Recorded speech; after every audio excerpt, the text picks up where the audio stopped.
Money doesn't change people. It just removes the brakes on their weirdest instincts. Here's the first thing nobody tells you about sudden wealth. It doesn't come with instructions, no manual, no tutorial, no calm voice saying, "Hey, maybe don't buy a gold-plated flamingo at 3 a.m." It just drops into your life like a surprise guest who immediately starts redecorating your personality. And the first psychological shift? It's not happiness, it's entitlement. Suddenly, rich people don't think, "Wow, I'm lucky." They think, "Ah, yes, this was always meant for me." It happens fast, faster than a free sample line at Costco.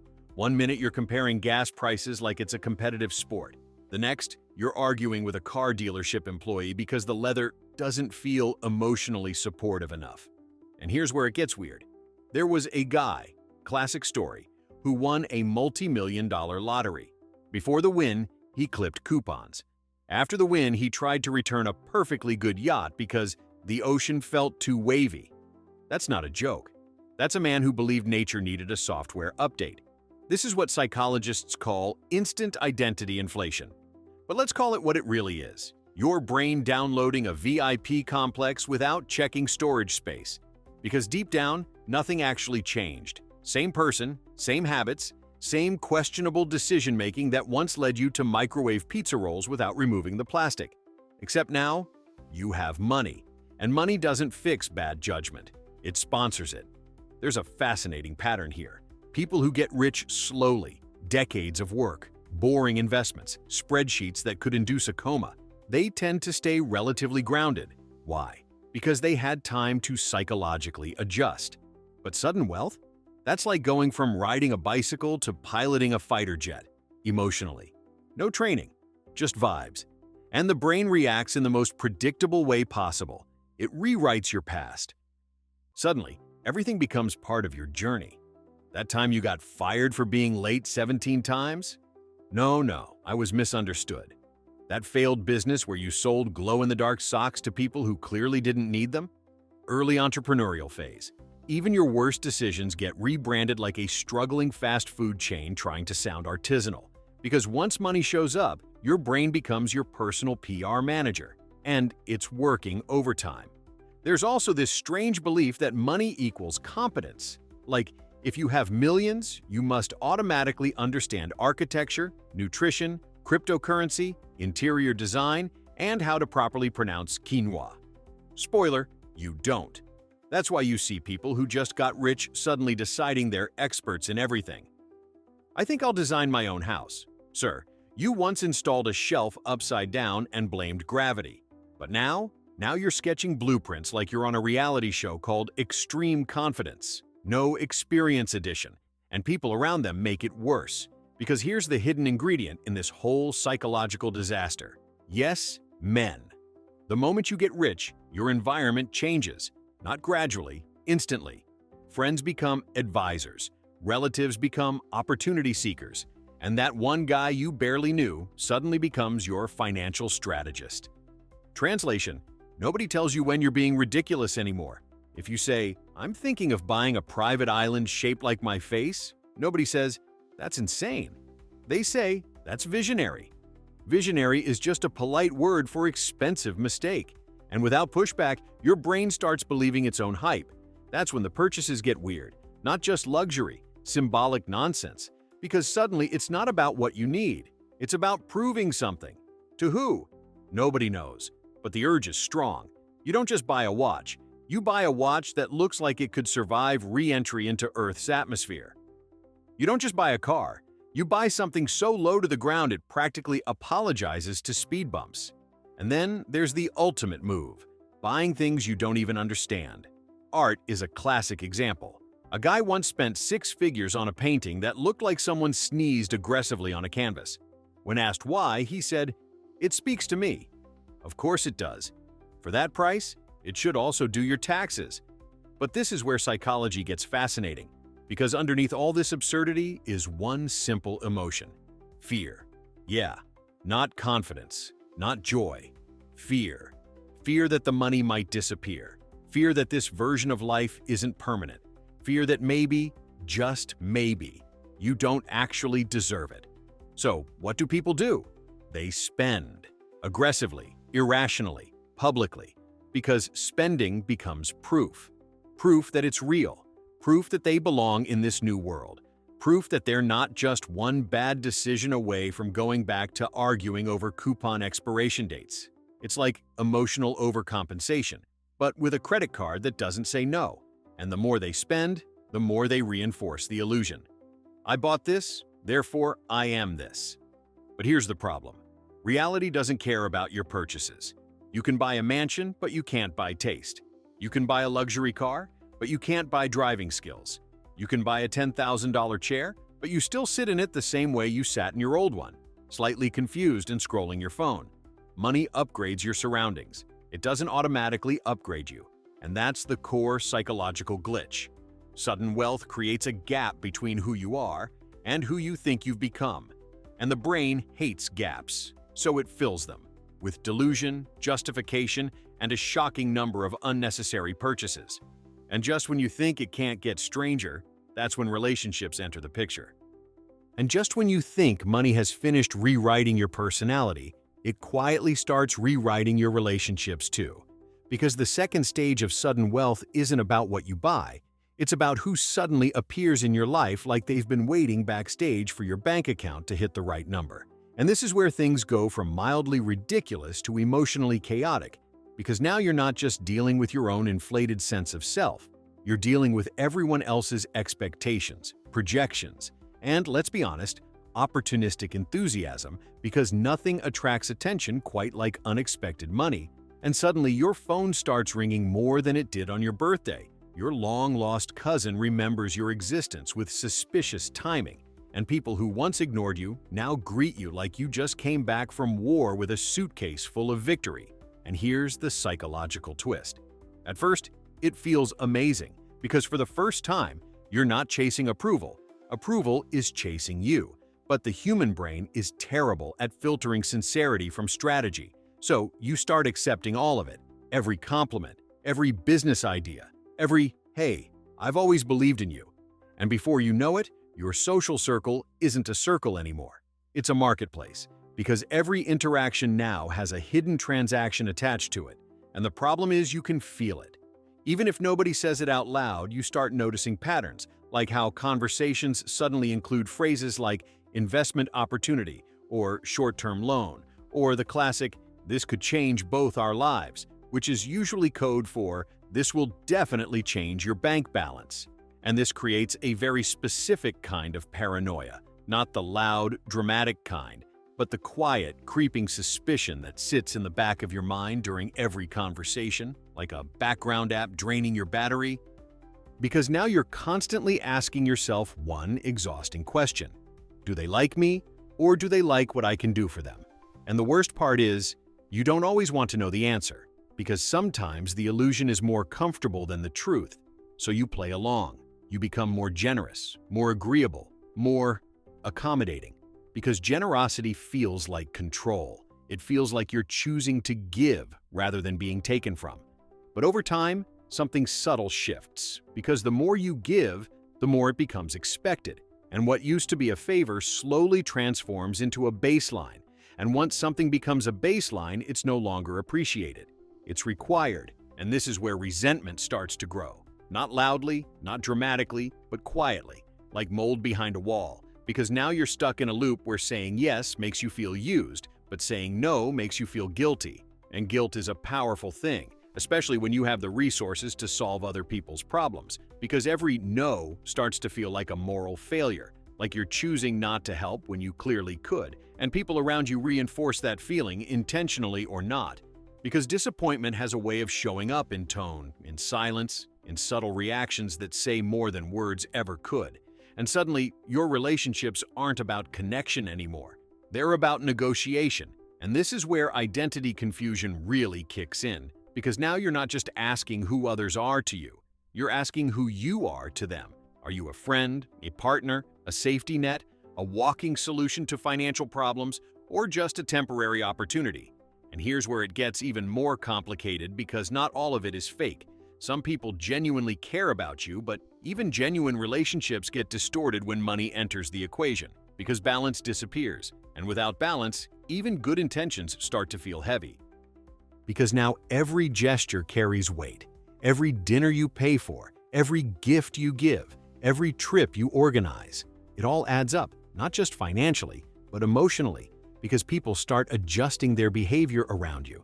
They become more careful, more polite, sometimes even distant, because they don't want to seem like they're taking advantage, which ironically creates even more distance. Because now authenticity gets replaced with performance, and you can feel it. You can feel conversations becoming slightly artificial, slightly rehearsed, like everyone is trying to say the right thing instead of the honest thing. And that creates loneliness, a very specific kind of loneliness that doesn't come from being alone, but from feeling like nobody is fully real around you. And that's the paradox of sudden wealth. You're surrounded by more people than ever, but somehow feel less connected than before, because trust becomes complicated. And once trust becomes complicated, everything becomes complicated. And this is usually the point where people start making extreme decisions. Some cut everyone off completely, retreating into isolation under the banner of protecting their peace. Others go the opposite direction, doubling down on generosity, trying to buy back authenticity by giving more, doing more, proving more. But both paths lead to the same place: exhaustion, because neither one actually solves the core problem, which is that money has fundamentally changed the dynamics of every relationship in your life. And there's no going back to how things were, because even if you try to act the same, everyone else sees you differently now. And once perception changes, reality follows, and the most dangerous part of all this isn't losing money. It's losing your ability to tell who's real and who's performing, because once that line blurs, you start second-guessing everything. Every compliment feels slightly suspicious. Every request feels slightly calculated. Every relationship feels slightly unstable. And over time, that uncertainty does something interesting. It pushes you to seek control again, just like in the first stage. But now, instead of spending money on things, you start spending it on people, trying to shape your environment into something that feels safe, predictable, loyal. But people aren't products, and loyalty isn't something you can purchase, no matter how convincing it looks in the moment. And just when you think you've figured out how to manage all of this, how to balance generosity with boundaries, trust with caution, connection with control, that's when the next psychological shift hits. And this one is even stranger, because now it's not about what you have or who's around you. It's about how you start seeing everyone else. And just when you think you've adapted to the chaos of people wanting something from you, something even stranger begins to happen. You start looking at the world itself differently, because the third stage of sudden wealth isn't about money or relationships anymore. It's about perception, and more specifically, the quiet, almost invisible shift where other people stop feeling like equals and start feeling like background characters, not in a cruel, cartoonish way, but in a subtle, psychological way that creeps in without asking for permission. Because when your reality changes drastically and quickly, your brain tries to reorganize everything around it. And one of the easiest shortcuts it finds is hierarchy. Suddenly, you're not just part of the system. You're above it, at least in certain ways. And that changes how you interpret everything. Waiting in line becomes optional. Rules start to feel flexible. Inconveniences feel personal, like the universe itself is slightly underperforming. And you don't say it out loud, but you think it. You feel it. You expect things to move faster, smoother, more in your favor, because now they often do. And the danger here isn't arrogance in the obvious sense. It's normalization, because once your life becomes easier in certain ways, your brain recalibrates what normal feels like, and anything below that new standard starts to feel like a problem, even if it used to be your everyday reality. Remember when you used to wait 10 minutes for a table at a restaurant and it was just life? Now it feels like inefficiency, like a flaw in the system. And that shift might sound small, but it compounds because over time, your tolerance for inconvenience drops to almost zero. And with it, your patience, your empathy, and your ability to relate to people who are still living in the version of reality you used to inhabit. And that's where the real disconnect begins, because now conversations start to feel misaligned. Someone talks about struggling with bills, and instead of instinctively understanding, there's a tiny delay in your reaction, a gap where your brain tries to translate something that used to be familiar but now feels distant, like remembering a language you haven't spoken in years, and you hate that feeling, because on some level, you know what's happening. You know you're drifting, but the more your environment reinforces your new reality, the harder it becomes to hold on to the old one, because your daily experiences are now fundamentally different. Your problems are different, your decisions carry different weight, your risks look different, and slowly, without any dramatic moment, your identity starts to separate into two versions, the person you were and the person you are now. And the tension between those two versions creates something uncomfortable, because you can't fully go back, but you don't fully trust who you've become either. And this is where people start developing what can only be described as a superiority lens. Not loud, not aggressive, but quietly persistent. Because when you have resources that others don't, it's very easy to start attributing that difference to something internal rather than circumstantial. You start thinking, maybe I make better decisions, maybe I see things differently, maybe I've figured something out that others haven't. And sometimes that's partially true. But the problem is when that thought becomes your default explanation, because then every difference reinforces it, every success confirms it, every struggle you no longer experience becomes evidence that you've somehow outgrown certain realities. And this is how empathy slowly erodes, not because you don't care, but because you no longer feel the same urgency, the same proximity to those experiences. And without proximity, understanding fades. And when understanding fades, judgment quietly takes its place. You start noticing things you didn't notice before. Inefficiencies, bad decisions, patterns in how people handle money, time, opportunities. And instead of seeing context, you see choices. And instead of seeing choices, you see flaws. And this is where the psychology becomes dangerous, because now you're not just different. You believe you're better, not explicitly, not something you'd say out loud, but something that shapes your reactions, your tone, your expectations, and people pick up on it, even if they can't articulate it. Because humans are incredibly good at sensing subtle shifts in attitude, and once they feel that distance, they respond to it, sometimes with admiration, sometimes with resentment, sometimes with withdrawal, but rarely with the same natural connection that existed before. And this creates a feedback loop, because the more distance you feel, the more you retreat into your new perspective, and the more you retreat, the more disconnected you become. And over time, this can lead to a very specific kind of isolation, not the absence of people, but the absence of equals. Because now you're surrounded by individuals who either look up to you, depend on you, or operate in completely different realities. And finding someone who feels like a true peer becomes surprisingly difficult. And without peers, your sense of self starts to drift, because we define ourselves through comparison, through shared experiences, through mutual understanding. And when those disappear, you're left with a version of yourself that feels slightly untethered, slightly exaggerated, like a character that's been written into a different genre than the one it started in. And this is often the point where people make one of two mistakes.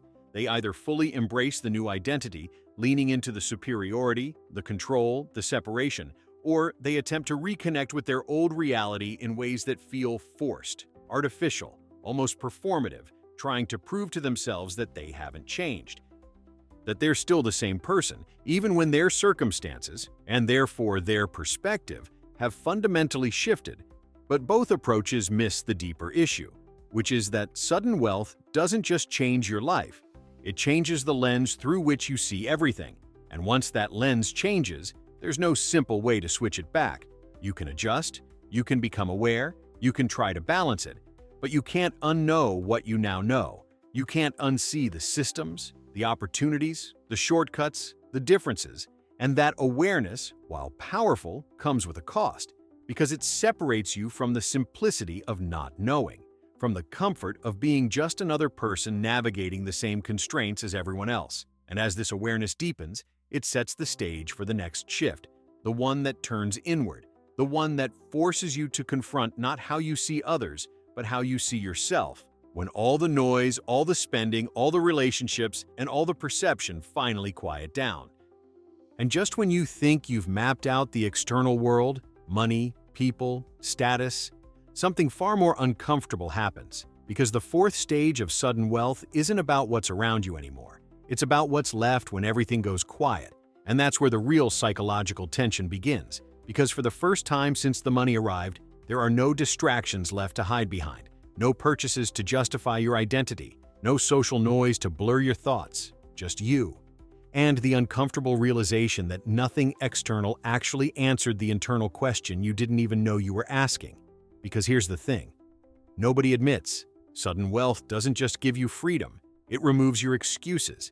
And that sounds empowering until you realize how much of your previous identity was built around limitations, around what you couldn't do, couldn't afford, couldn't access, because those limitations gave structure to your decisions, they gave you direction, they gave you something to push against. But now, there's nothing to push against. And without resistance, direction becomes optional. And when direction becomes optional, meaning becomes fragile, because now every decision feels strangely empty. Not because it's bad, but because it doesn't have to be anything. You can wake up whenever you want, go wherever you want, buy whatever you want. And at first, that feels like the ultimate upgrade, like you've unlocked a secret level of life. But over time, something strange creeps in, a quiet sense of weightlessness. Because without constraints, your actions lose their urgency, their significance, their necessity, and your brain starts asking a question it never had time to ask before. What am I actually doing all this for? And that question doesn't come with a satisfying answer, because for most of your life, the answer was built into your circumstances. You worked because you had to. You planned because you needed to. You progressed because there was something at stake, but now the stakes feel optional. And optional stakes don't motivate the same way. They don't create the same fire. They don't generate the same clarity. And this is where a lot of suddenly rich people hit a psychological wall they didn't expect because they assumed money would simplify life. But instead, it complicates purpose, because now you're forced to define it from scratch, without the built-in pressures that used to guide you. And that's not easy. In fact, it's deeply uncomfortable, because it exposes something most people avoid thinking about: how much of their identity was tied to survival, to progress, to external validation, and when those disappear, what's left isn't always clear. Sometimes it's just silence. And in that silence, you start noticing things about yourself that were previously drowned out by necessity. You start questioning your habits, your preferences, your motivations, even your personality, because now you have the space to see them without the filter of urgency. And that can be unsettling, because not everything you discover feels solid. Some of it feels constructed. Like parts of you were built to adapt to a version of life that no longer exists, and now they don't quite fit. Like wearing a winter coat in the middle of summer, technically familiar, but completely out of place. And this creates a strange kind of identity drift, where you're no longer fully connected to who you were, but not entirely grounded in who you are now.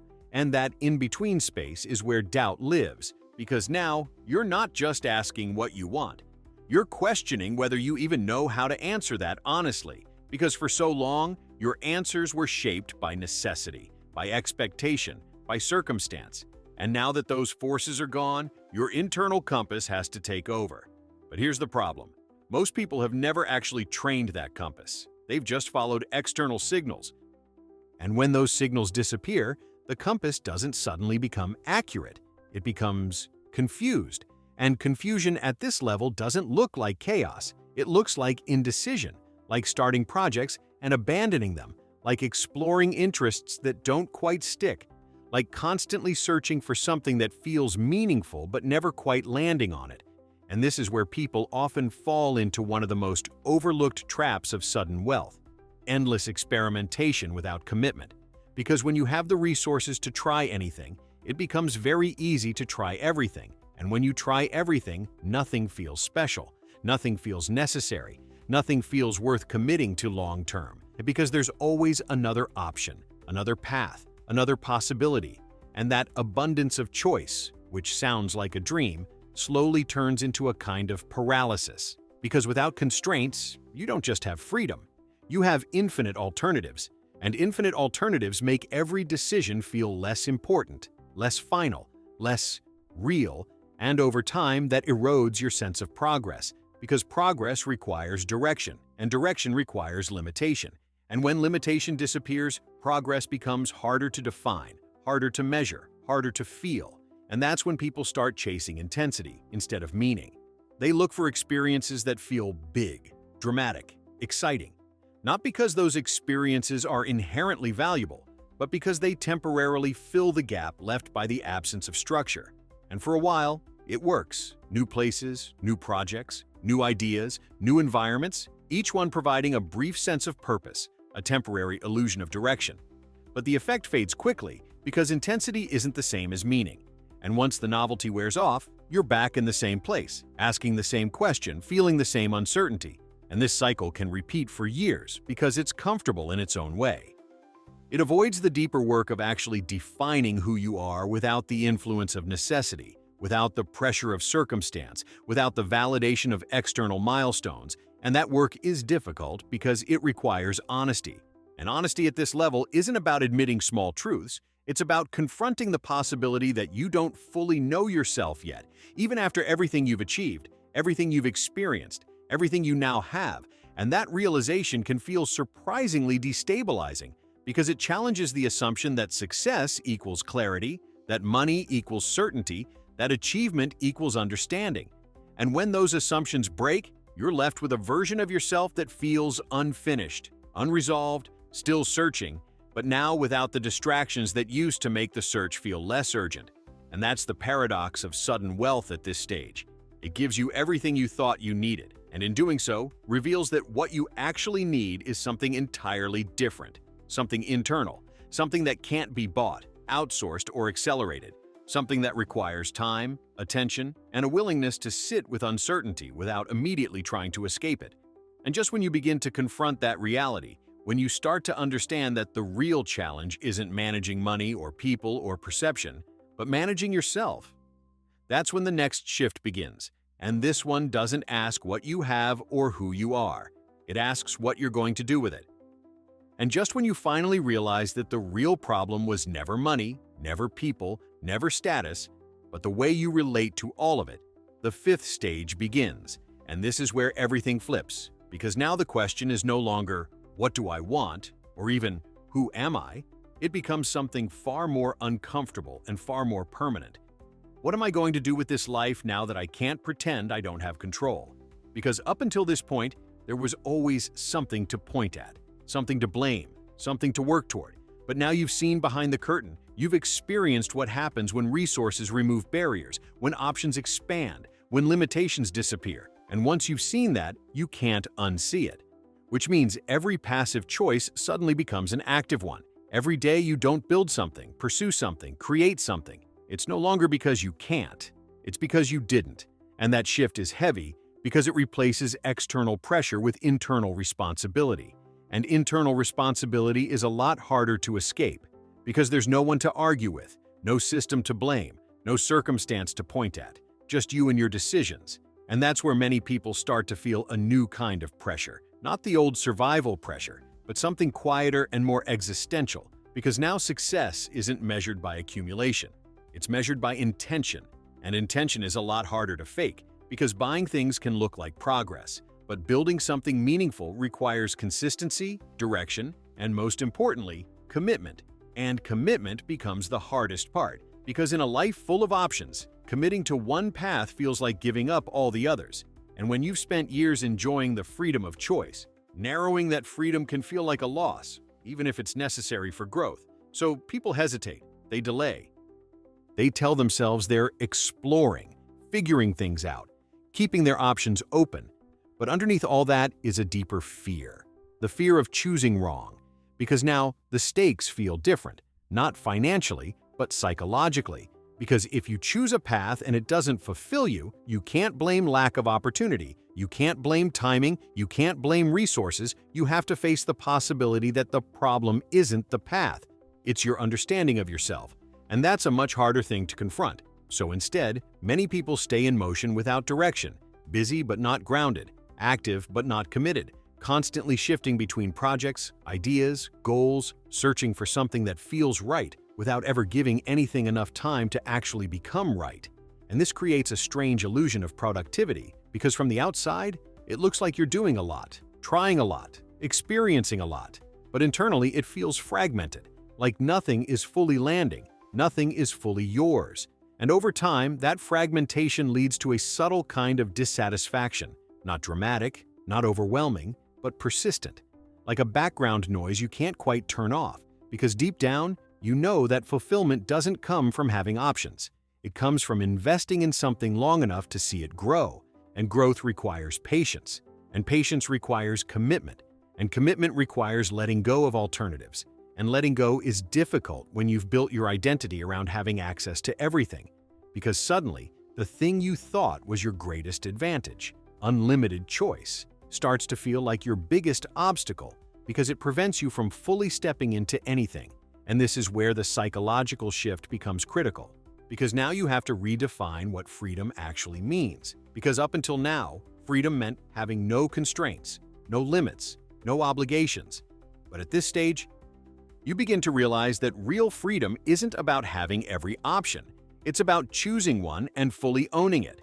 And that realization changes everything because it shifts your focus from consumption to creation, from reacting to directing, from drifting to building, and building introduces something that's been missing for a while: structure, not imposed from the outside, but created from within.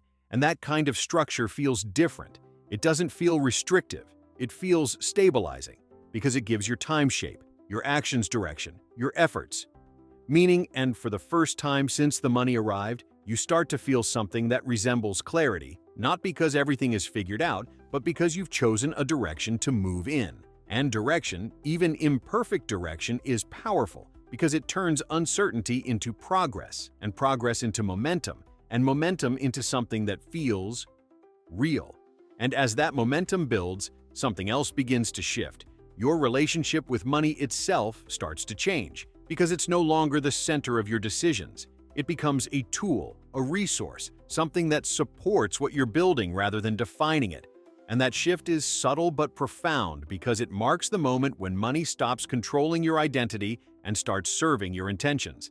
And when that happens, the noise quiets down, the constant questioning, the endless comparison, the restless searching. It all begins to settle, not completely, but enough to create space for something more stable, more grounded, more authentic. And in that space, you start to reconnect with a version of yourself that isn't driven by fear or validation or excess, but by choice. And choice at this level feels different. It feels deliberate. It feels intentional. It feels like something you can stand on rather than something you're chasing. And that's the turning point. The moment where sudden wealth stops being something that happened to you and becomes something you actively shape. But just when you start to feel that stability, that sense of direction, that quiet confidence that maybe, finally, you're figuring this out. The final stage begins, and this one doesn't test your money, your relationships, or even your identity. It tests whether you can actually live with the life you've created. And just when everything finally feels aligned, your choices intentional, your direction clear, your identity no longer spinning like a compass near a magnet, the final stage arrives, and this one is the quietest, the most subtle, and in many ways the most brutal, because it asks a question that no amount of money, experience, or self-reflection can easily answer. Can you actually live with the life you've built when there's nothing left to chase? Because for most of your life, movement itself was the purpose, progress was the reward, the next step was always waiting, always pulling you forward. But now, there is no obvious next, no urgent climb, no external pressure pushing you to become something else. And without that forward pull, life stops feeling like a journey and starts feeling like a place. And that transition, from movement to stillness, is where many people become deeply uncomfortable, because stillness removes distraction. And without distraction, you're left with your reality exactly as it is, not as a project, not as a work in progress, but as a finished environment you have to exist inside. And that's when the final psychological shift happens. Because now the question is no longer about achieving or fixing or improving. It's about accepting. And acceptance sounds simple until you realize how rarely we actually practice it. Because we're used to optimizing, adjusting, upgrading, but acceptance requires something different. It requires you to look at your life, your choices, your identity, and say, this is it. This is mine. Am I okay with that? And if the answer is yes, there's a kind of peace that follows. A stability that doesn't depend on change, a sense of presence that isn't tied to progress. But if the answer is no, if there's a gap between what you have and what you feel, then all the money, all the freedom, all the control in the world won't close that gap. Because at this stage, the gap isn't external. It's internal, and that's what makes it so difficult because you can't solve it the same way you solved previous problems. You can't buy your way out of it. You can't distract yourself out of it. You can't outsource it. You have to sit with it, understand it, and eventually decide what to do with it. And that decision defines everything that comes next, because some people reach this stage and realize that what they built, what they chased, what they thought would bring them satisfaction doesn't fully resonate. And that realization can be disorienting, even frightening, because it challenges the entire narrative that got them here. It forces them to question whether they were moving towards something meaningful or just moving, because movement felt safe. And for some, that leads to a quiet reinvention, not dramatic, not impulsive, but intentional, a reshaping of priorities, a recalibration of what matters, a shift from accumulation to alignment. But for others, it leads to something else entirely, a kind of restless dissatisfaction that never quite settles, because they keep trying to recreate the feeling of pursuit, the excitement of growth, the clarity of having something just out of reach. And when that feeling doesn't return, they interpret it as a problem, something to fix, something to chase again. And that's where the cycle can quietly restart, not as dramatically as before, but enough to keep them moving without ever fully arriving. And this is the hidden paradox of sudden wealth at its final stage. It gives you the ability to create almost any life you can imagine. But it also removes the built-in structure that once made life feel meaningful. And without that structure, meaning becomes something you have to actively choose, not once, but repeatedly. Because it's not a destination, it's a practice, something you maintain through your actions, your focus, your priorities, and that's where the final layer of understanding comes in. Because at this point, you start to see that money was never the story. It was just the catalyst, the thing that accelerated everything else. Your tendencies, your beliefs, your habits, your fears, your strengths. It amplified all of it, removed the barriers, and revealed what was already there. And that realization can be humbling, because it shifts the focus away from external circumstances and back to internal responsibility, not in a heavy, burdensome way, but in a clarifying way, because it reminds you that no matter how much changes around you, the core of your experience is still shaped by how you think, how you choose, how you engage with your own life. And that's where the final question settles, not as a dramatic moment, but as a quiet, ongoing presence. What kind of life do you actually want to live, now that you know you can? And the answer to that question isn't found in a single decision or a single realization. It's built over time, through consistent choices, through attention, through awareness, through the willingness to stay present even when there's nothing forcing you to move. And that's the real challenge. Not getting rich, not managing money, not navigating relationships or identity shifts, but learning how to exist in a life where you have the freedom to define everything. Because freedom without clarity can feel like chaos, but freedom with intention, that's something else entirely. That's where life stops feeling like something that happens to you and starts feeling like something you actively create, moment by moment, decision by decision, not because you have to, but because you choose to, and that choice, repeated over time, becomes the only thing that actually holds everything together. Because in the end, the weird psychology of suddenly rich people isn't really about money at all. It's about what happens when you remove every external excuse and are left face to face with the one thing you can't escape, can't outsource, and can't ignore: yourself.